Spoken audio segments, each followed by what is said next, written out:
and I think I saw Chris come in here, so we will welcome Chris. And if anyone needs to get in touch with Patrick, what's the best place to get in touch, hon? Facebook is always an option. There's our website, Rood, ROOD, financial.us. Mhm. There is our,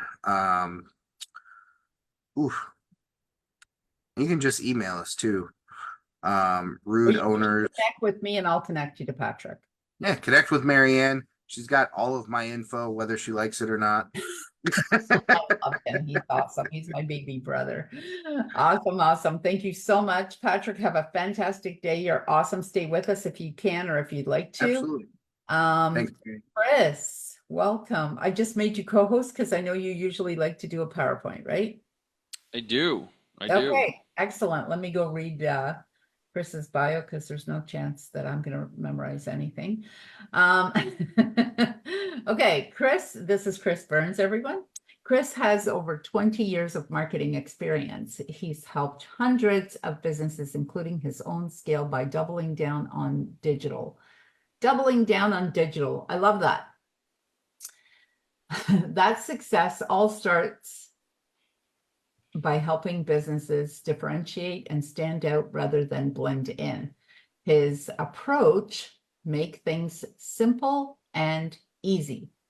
He'll make it so easy that you'll be excited to manage your own social media. And because you'll be generating results, it's gonna be fun. That's true. You know what? Doesn't matter, even if you don't like doing certain things, when you're making money, it's fun. He's a published author, podcast host, coach, consultant, and speaker. And with that, I give you Chris Burns. All right. Thanks, Marianne. In the future, if you ever want to do more of like a interview style Q&A session, I would be very much game for that. I always kind of do my PowerPoint because it keeps me on track and keeps me in the time frame that you give me, Marianne, this little window that I have. So try to have fun with it. So today we're going to talk about a similar subject that I talked about last time. And unfortunately, I missed your wonderful event back in June, but thanks for having me again. And I want to help people today with something that I'd struggled with for a very long time and something that I've seen my peers, family members, and friends struggle with, whether they're entrepreneurs or leaders in their business. And so many people always say, well, Chris, I'm busy. Well, what the hell does that even mean? Because half the time, busy doesn't mean productive. Busy doesn't mean more revenue. Busy doesn't mean better in any way, shape, or form. So I'm going to walk you through a little kind of a workshop that I do with a lot of folks. And I won't spend any more time talking about myself, but I've been in marketing, leadership, and sales for about 20 years. And one of the things that I've learned is that I can't do it alone, but I've also learned what not to do. I've learned what not to do from other leaders, from my peers, and falling flat on my face many, many, many times. And if you see this hamster wheel, that little mouse was me for many, many years, where I could just say, oh, well, let's go faster. Let's just do more. And I could pedal, but I wouldn't get anywhere. I wasn't making progress. I was just spinning the wheel, and it felt aimless. And so, rhetorical question, does this look familiar to anyone? Does this feel like a situation you're currently in or have been in? And I will just say, not trying to make you feel bad, I think we've all been there some way, shape, or form. We've been there at some point in our life, even if it may not seem as bad as it is, we've been there, and I know I have. But the hamster wheel is what leads to burnout. And unfortunately, if you keep spinning, if you keep the busy work, air quotes, going, you're going to look like this guy right here, where you are just walking around on fire, and there's nothing good about that. But there are a lot of ways to maximize your output without working more. And in fact, I believe that so often, most of us have this allotted time of 40 hours a week. But let's be honest, the older we get, the less we want to work. We don't want to work 40, we want to work 30 or 35, and that's very reasonable. And I think that we can actually be more productive with less time. Rather, I think most of us are less productive when we have more time. So I want to show you how to avoid this, but do so in a way that is more productive and more efficient. So before we get into some really fun stuff, the question I like to pose is, Why do you think most of us fail? Why do you think most of us come up short? And you don't have to answer it, but if you're listening or watching, you can just think to yourself, why is it that I've come up short in the past on certain things, or a lot of things, whatever it might be? And maybe it's just you've quit before things finally clicked. And I've read a lot of books, and most of them say most of us give up too soon, which I tend to agree with. So if you have that answer, is it maybe because you didn't have a strategy? And I found so often, especially with my years in marketing, that most businesses do not have a plan. They don't have a game plan any way, shape, or form. They just kind of say, well, our plan is to more revenue. Our plan is we need to hire some people. Our plan is we need a new location, or we need to roll out a new product. That's not a plan. That's just a hopeless want with no direction, no vision, no strategy, no nothing. So the question I always ask people is, if you look at a professional coach, whether it be professional soccer, as we look at the Olympics right now, basketball, football, doesn't matter. If they showed up to a game, specifically a playoff game, without a plan, and just say, well, we're the better team, we're going to win, right? Which I'm sure has happened. What should your expectations be as the coach, as the leader? Well, in my opinion, your expectations should be to get fired. And not only that, but lose the game and lose it very poorly. So when I look at this and my coaching experience, coaching third grade girls basketball, we showed up with a plan, and it was a very simple 1 or 2 tactic plan. And I know my team, I know my players, I know what we need to work on. And we just said, look, these are the 2 most important things. This is all we need to do. And we had a game plan, even though it might seem elementary or little kids. And so if you don't have one, the QR code on the bottom right is a digital download, free digital download we include in some of our workshops that we do that we charge $5,000 for. You can get access to that free because of this workshop today. And I'll walk you through a little bit of how we do some of these things to help you get a personalized plan.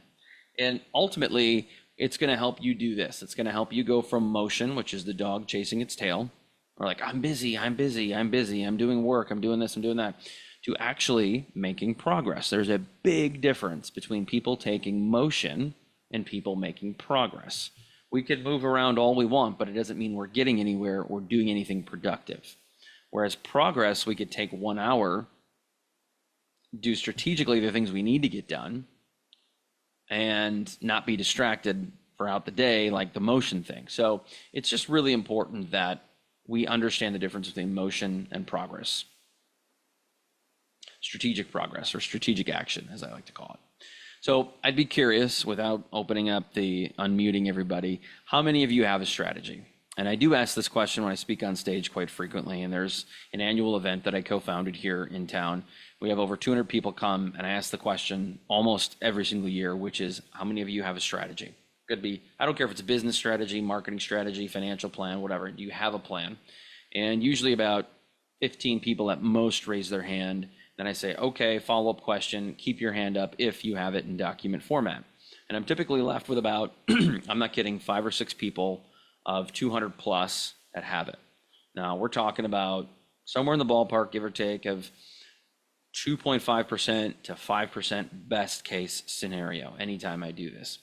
And that's usually the reason why we fall so flat with our marketing, our sales, our business.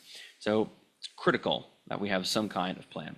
Now with business, this is typically what happens is people say, hey, I need to flip a switch. I need business. I need more employees. So they think they can be reactionary, and that work will automatically just get people to take an action. So here's the thing. Most business leaders react based on a need. So I always say this, if your company loses a few people and they need to hire, what do? They go to Indeed, they go to LinkedIn, they put some social media posts out, and they just expect that flipping the switch, it's going to work. But when really, if you think about it, it takes a lot more work. You have to create a pipeline of content for social media.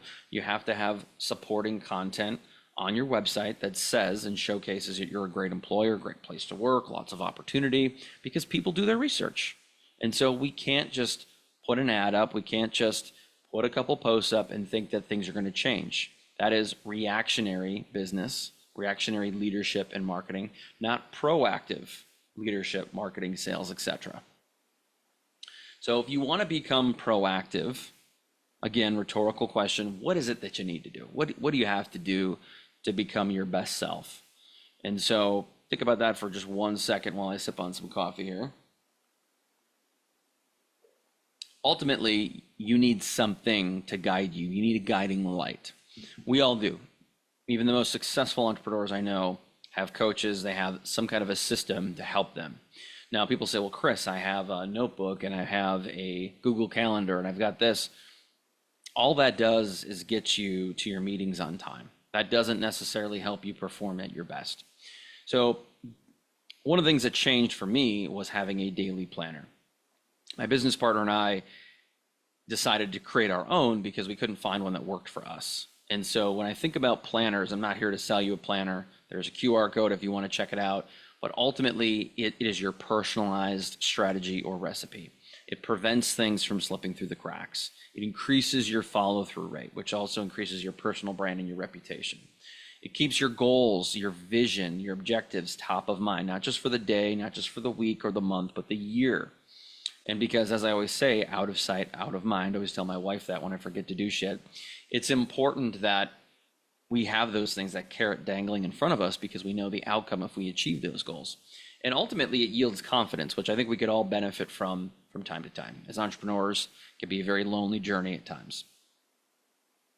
So a light bulb moment for me, I could argue, was that planner, but I want to tell you about really kind of what changed for me. So I was sitting in a hospital one day. I was found out that I had this situation with cancer. I had some very serious medical issues.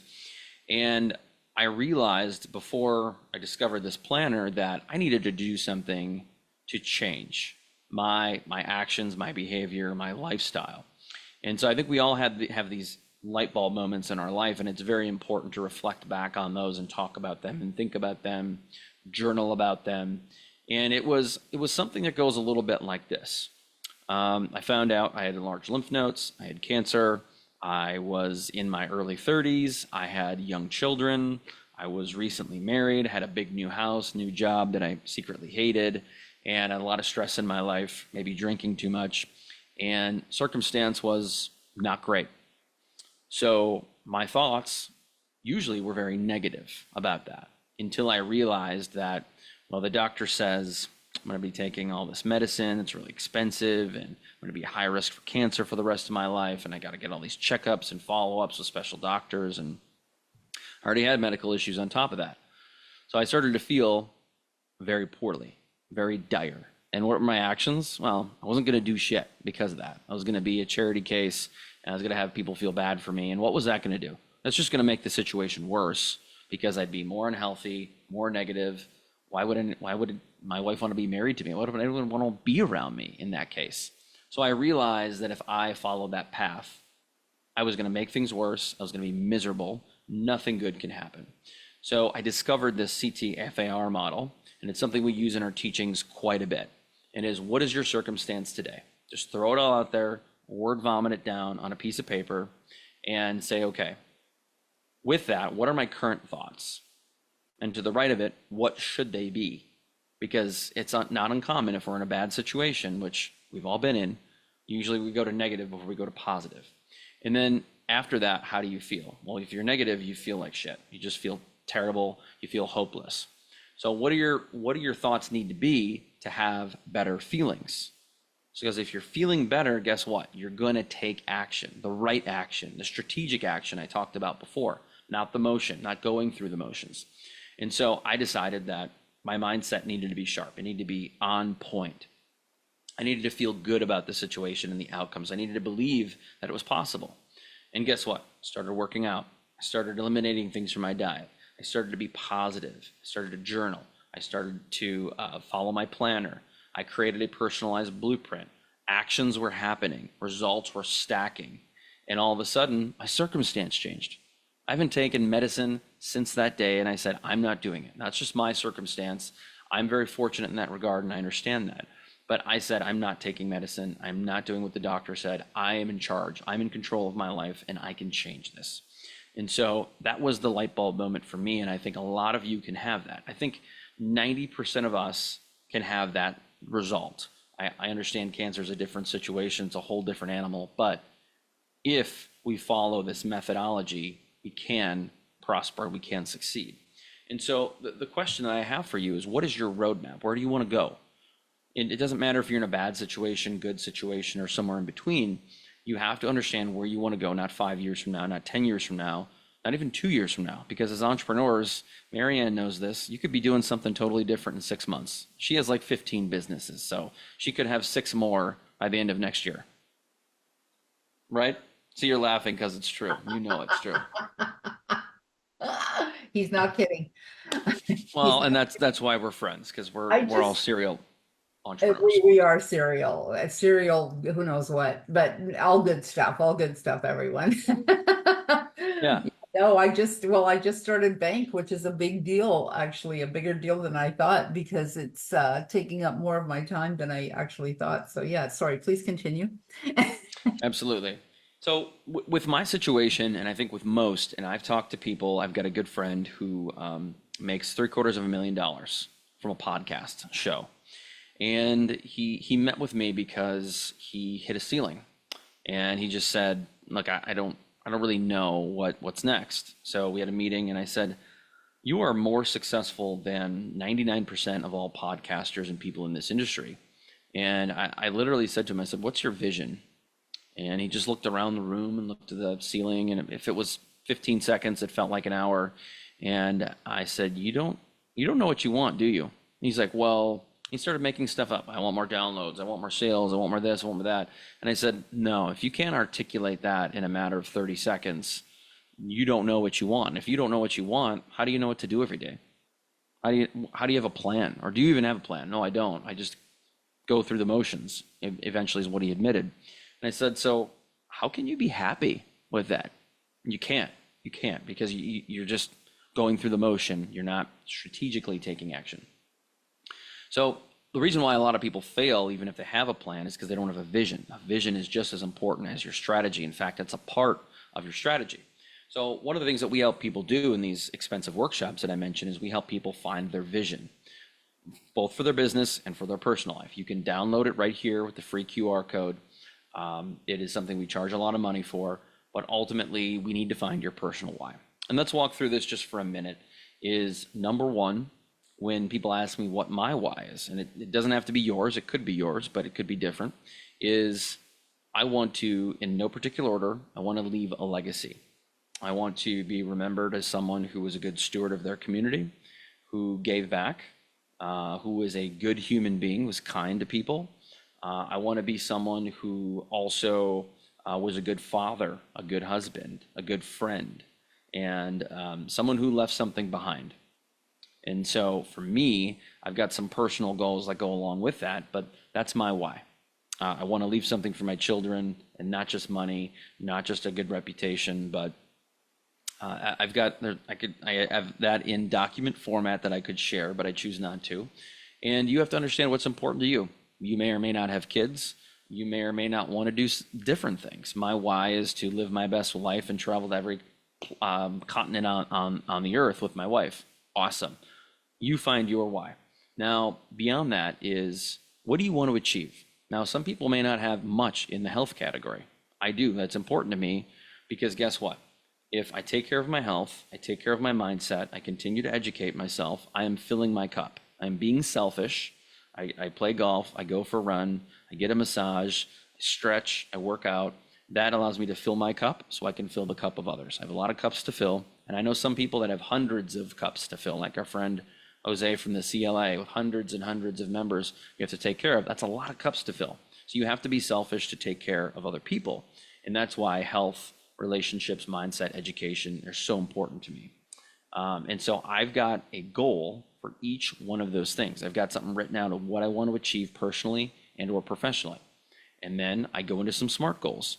Now, these goals could be half personal, half business. They could be all business, all personal. It doesn't matter, because these things are a bit of a flywheel. They all kind of blend together some way, shape, or form, because one supports the other that supports the other.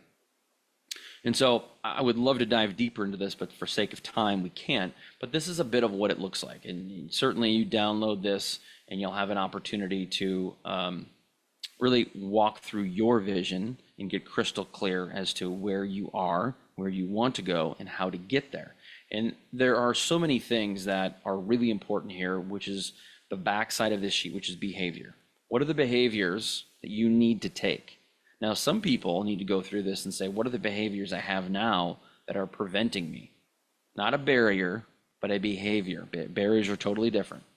It may need to be that I need to work out. I need to get up earlier to start my day. Could be anything. Only you know what the right or wrong answer is. And then your barriers. Most of these are BS excuses, but it's things like, well, I can't work out because I'm overweight and out of shape, or I can't put more hours in because I've got kids and I got to take them this and I've got to drive them there. Okay, well, it sounds like you need to go to bed earlier and then wake up earlier. Well, I don't have time to read books, so I can't really work on my education and my mindset. Well, how about turn Netflix off at 8 o'clock at night and just read for 15 minutes? I read on average for 15 minutes a day, 15 to 20, and I've gotten through 24 books this calendar year. My goal is to get through 50. We'll see if that happens. Now, last night, I didn't read at all. Over the weekend, over the 4th of July week, I probably read several hours. So it just kind of ebbs and flows, but that's important to me. I write down the barriers, the things that are not really barriers. Most of us think they are. And then what would it mean to achieve all these things? This is really, really important. What would it mean to you to accomplish all this? And so for sake of time, I'm going to move on, but this is something that I would encourage you to download.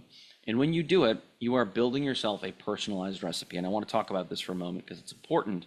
If you travel the world and you ask people, what is a good recipe for chili, or what is your recipe for chili, you're going to get this debate. Well, God forbid it's noodles or no noodles, beans, no beans, spicy, not spicy, white chicken chili versus ground beef versus spare ribs versus whatever. There are millions of variations. And so you have to build it based on what you have in the proverbial pantry, who you're cooking for, utensils you have, maybe even your capabilities, and it all depends on the output. But if you don't follow the recipe, you don't get the outcome you want. I don't care how good you are, every chef uses a recipe, especially when it comes to extravagant recipes that have multiple ingredients. And so without a recipe, what would your expectation be? I mean, certain things you can just cook and expect them to turn out and be fine.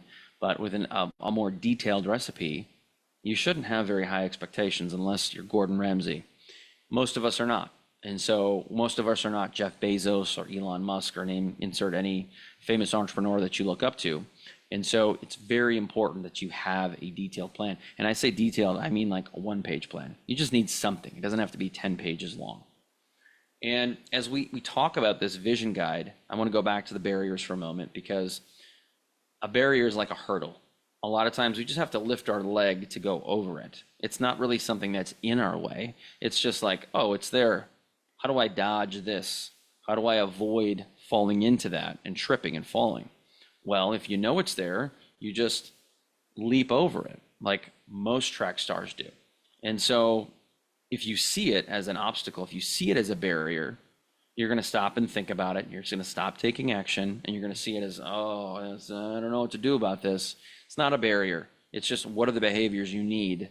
You have to identify it and say, what are the behaviors and actions I need to take to make sure this is not a problem? And then ultimately, as we kind of wrap this up, it's up to you. You need to identify what it is you can't live without. You need to have some non-negotiables. These are things we talk about in our trainings, because if you understand this is the things that I have to have. I've got some non-negotiables. They might not be yours, and you might laugh at them. I might laugh at yours. But at the end of the day, you need to know what it is you want, what you can't live without, and then what are your non-negotiables? What are you willing to sacrifice to get to these things? Now, for me, I've sacrificed the news. I don't need to watch that. That just brings me down. I've sacrificed watching TV. That doesn't bring me any benefit. It doesn't help me sleep any better. And I found that reading has been helping a lot.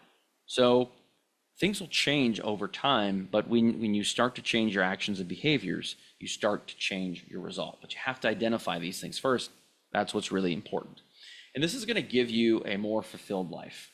With no more excuses, this creates fulfillment, enjoyment, financial prosperity. It gets you to where you want to go, but you got to be real and honest with yourself to really get to the point. And it's To me, part of it's getting back to self-love, because let's be honest, as entrepreneurs, it's a very lonely journey. It's very challenging and hard, stressful at times. And if you can get back to a strategy, get back to a plan that you're starting to stack daily success, monthly, or even daily, weekly, monthly, you're going to start to love yourself again. And I can't tell you how important that is on your physical, mental health and your well-being, and your spiritual health and well-being. But these are the things that we need to be our best self, so we can be our best self for our families, our friends, and our business. And I want to just mention this real quick, as I'm pretty much done here, is this is the hustle framework that we talk about. And I know hustle is a kind of a negative word and a negative connotation for a lot of folks out there, especially my female audience. And we're trying to change that. We're trying to make it a positive word again. And I know that's going to be a long journey, but it doesn't mean working 50 hours a week. It doesn't mean not taking care of yourself or sacrificing your body, your relationships, your life, things like that. It just means exactly this: hard work, unrelenting, smarter, not just harder, taking chances, learning from others, and enjoying the process. Something I'd love to dive in a little bit deeper, but for sake of time, there's meaning behind everything, and I think you need to find what that means to you. So if you enjoyed any of this today, my two call to actions would be: one, check out my podcast. I make no money from that, from you listening, but we just had the CEO of Alignable on a couple weeks ago. He was amazing. We had a mental skills coach who worked with Kobe Bryant and Kevin Durant, and just selfishly as much for me as it is for our audience. And then number two, we just launched a new community, a private Facebook group that's specifically geared around sales and leadership. So if you're in sales, if you're in leadership, which you likely are, if you're in entrepreneurship, scan the QR code, check it out, 100% free, spam-free zone. It's or you can also check it out at hustleleaders.com/strategic sales accelerator. We share a lot of exclusive content. We've got some webinars and events and lots of cool stuff you can check out. Questions, thoughts, comments? Questions, thoughts, and comments are only going to be in Facebook, so you're not going to hear any on here. Let me see if there are any. Lots of comments. People enjoyed it. I don't see any questions though, but thank you so much, Chris. Do you have questions, Marianne? I always have questions. And what is your favorite thing to work on? Like what do you, or what do you see the most of? Well, so a lot of my business is transitioning into the sales and leadership stuff, but I think in the leadership and the business side, I see so many businesses that, and I know I've talked about this already, but that just don't have a plan, and even people that don't have a vision. They're going through every day what it feels like almost aimlessly. They're doing busy work, but it's not strategic work. Right. And they're just working in the business instead of working on the business. And that's the hamster wheel. It's just keep spinning. And it surprises me that people don't kind of wake up and see that eventually, because that's what leads to burnout and leads to us quitting. It's true though. It's true, right? Like anyone you ever talk to, hi, I'm busy, but what are you doing? Like, are you making money? Or are you talking to people on social media for fun, and it's so funny because everyone's like, oh, wow, you're on Facebook a lot, eh? You use that a lot. I'm like, oh yeah, that's where I do my business. I'm either posting or I'm speaking to someone, because I use Messenger a lot, because that's what works for a lot of people. See, some people don't have Zoom or don't want to go on Zoom. So we just do Messenger, which is also okay. Mm-hmm. Or we speak on the phone. We don't. I like Zoom because I like to see the person. We're all working internationally now, or most of us are working. I shouldn't speak for other people, but there's so much international work that this is it. This is the only way. This is the closest way I get to, hey, cheers.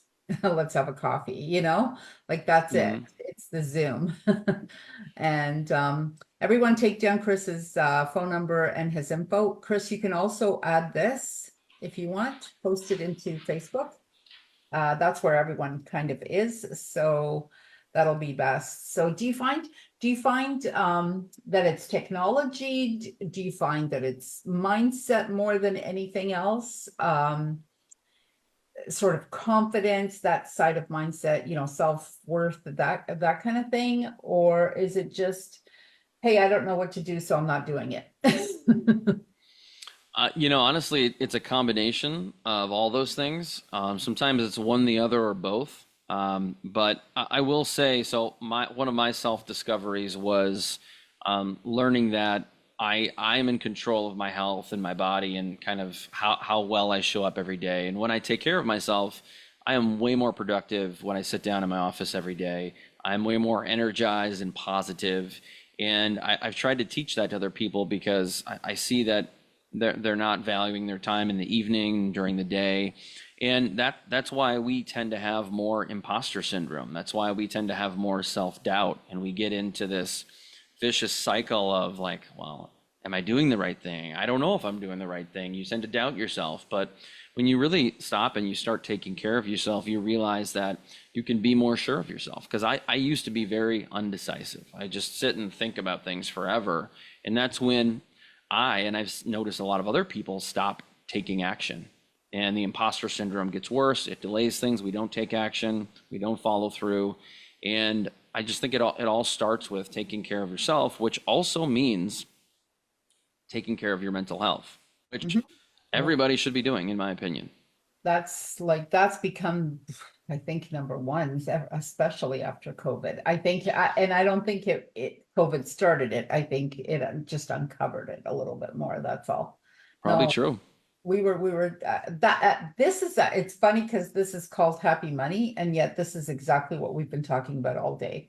Almost all the speakers said the same thing. You know, it starts with you. It starts with self-worth, self, like all of that, right? So. Well, I think if you have the right mindset, you're happy, and when you're making money, you're happy because you're productive. So it's this interesting flywheel that all grows together. And I'm assuming this gentleman here is going to talk about a lot of that stuff. The Think and Grow Rich will blend in very well with what I just said. Absolutely. But it all starts with you. It all starts with your mindset, your attitude, and taking the right action, I think. Absolutely. Thank you again so much, Chris. It's always a pleasure to have you here. Always. Likewise. Thanks for having me. We got to get you into one of my books. We just launched a book this week. This week has been very busy because I'm going away next week. So this week has been crazy for me. We launched a book on Tuesday, and it went international bestseller to international bestseller. So I was like, okay, everyone's still happy in the chat. And I'm like, I'm on to my next thing. I got a summit on Thursday. I got to get ready for it. You know what I mean? Like it's great. Congratulations, everyone. It's so great. Excellent. Thank you so much.